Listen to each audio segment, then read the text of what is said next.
Bonaduce, life coach.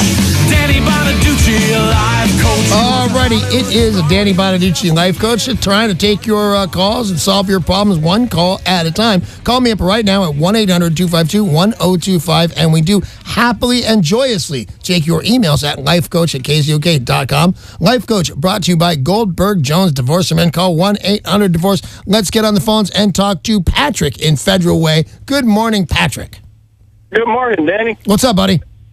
How do you deal with a child that's a girl that's 15 years old and she's literally smarter than you, but you can't teach her anything because she thinks she knows everything? Well, that's welcome to being the father of a teenage girl. Of course, they think they know everything, but here's where you've got it. And by the way, do you agree that she's smarter than you?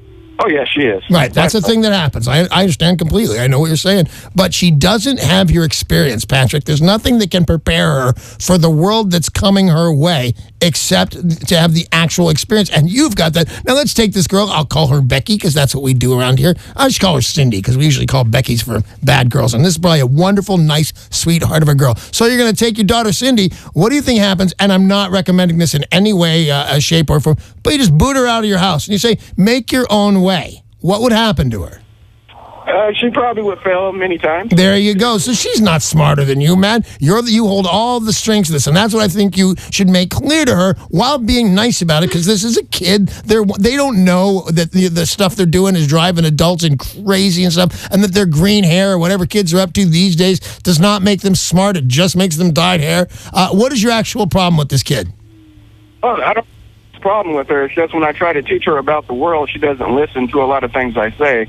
She thinks the things she hears from her teachers and her friends and whatever else she reads in books is actually truth and accurate when it's not all the time. It's not all the time. And that's what makes life interesting. If the people that are supposed to have the information always had the correct information, it would not be that exciting. I find flaws in what people in bastions of power do all the time. So, are you just coming to heads, loggerheads with this girl? Or basically, here's what I'm getting, Patrick: that something about what she's doing is bugging you, but all in all, you're really happy that she's yours. I am. Do you have a response to what I just said because I didn't catch it? Yes, I'm happy that she's mine. She's a great kid. She's a great kid. I'm going to tell you this. You know what? You got some problems, but you don't have one single problem that another. She's smart because she's going to school where she's getting this information that turns out to be a little bit wrong. At least she's going to school, Patrick. I am telling you, count your blessings on this kid. And I think you are. I think you're really happy. And to be honest, because I love it when people call the life coach for whatever reason, but I think you actually know how lucky that you've got it. And having a smart kid is your problem of the day. I'd be okay with that, Patrick. Thank you very much for calling. Patrick called up because his kids are smart. I got some kids I would like to talk to you about, Patrick. Well, I think it must be difficult as a parent, though, if you want to teach your kid something and they're like, Dad, I'm smarter than you. And often, again, that's why I asked, is she right? And she is. What I call Cindy is smarter than he is, because she's smarter than everybody right now. But what he's got is the experience. Here's what's going to happen when you go and you decide to move in with that guy. You're only 15, so you're going to get pregnant at 60 and do it. He knows all bad ideas because he's been there, or he's heard people, or he's heard me talking about it. You can't beat experience. And Patrick's got it. Damn right. If you've got a question for the life coach, this would be a great time to call 800-252-1025 or email lifecoach@kzok.com. Jen in Everett sent an email. My family wants to have our Thanksgiving dinner at my sister's house. We want to host the dinner at our house. Our reason is the Seahawks are playing that night, and of course, we want to watch them. However, my sister is vehemently anti-sports. So if we go to her house for Thanksgiving, we will not get to watch any football at all. We haven't explicitly mentioned our football desires, and that's the reason we want to have it at our house, but I think my sister might sense it.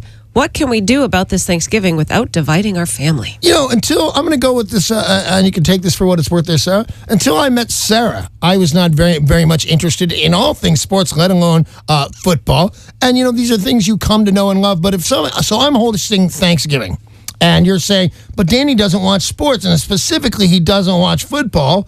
And if I'm a decent guy, if you reach for my TV and turn it on, I probably won't know that game is on. Your sister probably doesn't know the game is on. So if you're having Thanksgiving at your sister's house, I'm going to go two ways on this. One is reach for the button or the remote. I'm actually thinking back to when I was a kid. You have to walk to the TV, turn on, and then turn the channels, man. Walk over to that big box. Yeah. Give it a kick, start it right up. It'll warm up. You better hear the tubes raising.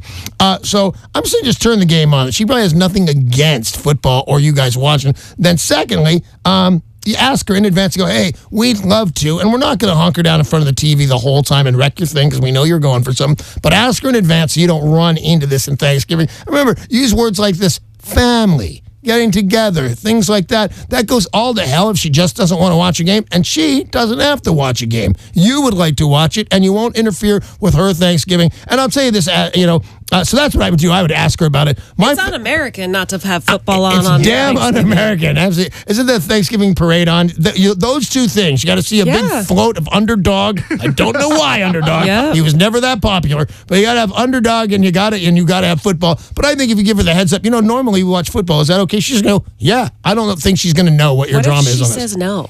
What if she says, no, I don't? I'm one of those people who refuses to have the TV on during a meal. There are people like that out there. I don't agree with them ever, but I actually did a thing in my comedy act one time about people said to me as my ex-wife was pregnant, we were they said, never put on the TV during dinner time. And I went, are you out of your mind? We're bored. You can learn stuff from the Kardashians, although they weren't on back then. I would say if she says she's not going to do it, if she has won, and sometimes you have to win the Thanksgiving a coin toss, she's got it. And that's where it's held. The Jones family Thanksgiving is going to be her. She kind of wins. Be brief and get to your house, but she wins. My family, I told you about this. One year, they went gluten-free with the raviolis that I've been eating my entire life. I'm still mad. I'm scarred all to hell. And now they moved it this year. Oh, yeah? For 30 years, it's been at my brother John's house, but hosted for my mother. And maybe we got to do this on this one because she's 90 now, although she's not sick or anything or befuddled or anything. But we're now having it at her actual house. Oh, wow. And we have to go there. So they changed the menu and they changed where I go, and damn if I'm not unhappy about it. But that's the thing. Make your wants and desires known to your sister. And if she says no, be brief. Get over there, have the turkey, have the dressing, get the hell out of there. All right. All right. I have a problem with this. What is it? What's her name? Jen? I have a problem with that. Honestly, I think you need to host if they're not going to have the football on. Well, here's what I got in my head. That hosting is not up for grabs. It's been voted on somehow. She didn't say... Well, he said it's either at their house or the sister's house. Right. Well, if there's no real problem here if you can have it at your house. I agree with Sarah. Just have it at your house. But I don't get that. I don't get that it's, we can automatically have it someplace else. I'm thinking that she won the coin toss. That's how it goes. Like most families that I grew up on a big block with other families, and somebody, as the kids get older, somebody gets to pick, Thanksgiving's at Danny's this year. Thanksgiving's at Gibbons this year. So I think there's a less problem than you think. I think you just have to ask. And she'll say, okay, I didn't know. But don't just sit around the TV and during my Thanksgiving and say, no, I won't, because you're going to lie to your sister. Because that's what brothers and sisters do to each other. You know how a football game starts? How? With a coin toss. Exactly. And the coin toss should go, what's the one that comes up most of the time? Heads. Yeah, so just 7 out of heads, 10. And it'll be at your house. It's a weight difference. That's why they let it hit the ground. If you catch it in the air, it'll come out the same. But if you let it bounce on the ground, it'll come out 7 out of 10 times heads. Really? Yep. Wow. You cannot tell you how many times I've done that in the street like an idiot after I read that, and it's true. We've got time for another email from, let's see, we'll go with John in Bothell. John in Bothell. The girlfriend of my best friend has come on to me. The last time I saw her, they came over my place to watch a football game. He left the room and she whispered, I want you, and I'm not joking. I must admit that I do find her attractive, but I don't want to hurt my buddy. Should I tell him? What would you do? I would pretend that never happened. That didn't even take me a second to come up. First thing, tell me this is a decade ago, I'd ask the question again. First of all, I'd sleep with her immediately and wait for the drama to come on roll. And then, by the way, oh, God, I'm such a terrible person. So I'd go, okay, like right now, out back. And then 2 weeks from now or 2 years from now, when this all blows up in your face and she tells your friend she's drunk and they're having a fight that you had sex with, you do this. She's lying. I would never have sex with your girlfriend. She's a tramp. And how dare you accuse me? I'm your buddy. So I'm going to say, A, ignore it. B, go for it. So the bad Danny Bonaduce says go for it. Go for it. Are you kidding? What happened to bros before hoes? Who's before hoes? Gibbons. Bros before hoes. Bros before hoes. Yeah? You got to put your buddy first before the girl. If your buddy's first, then it's a threesome. I think that's all the time we have for life coaching today. I think I've been voted Let's down. go out on man. a low. That's all the time we have for Danny Bonaduce, Life Coach, brought to you by Goldberg Jones, Divorcerman. Call 1-800-DIVORCE.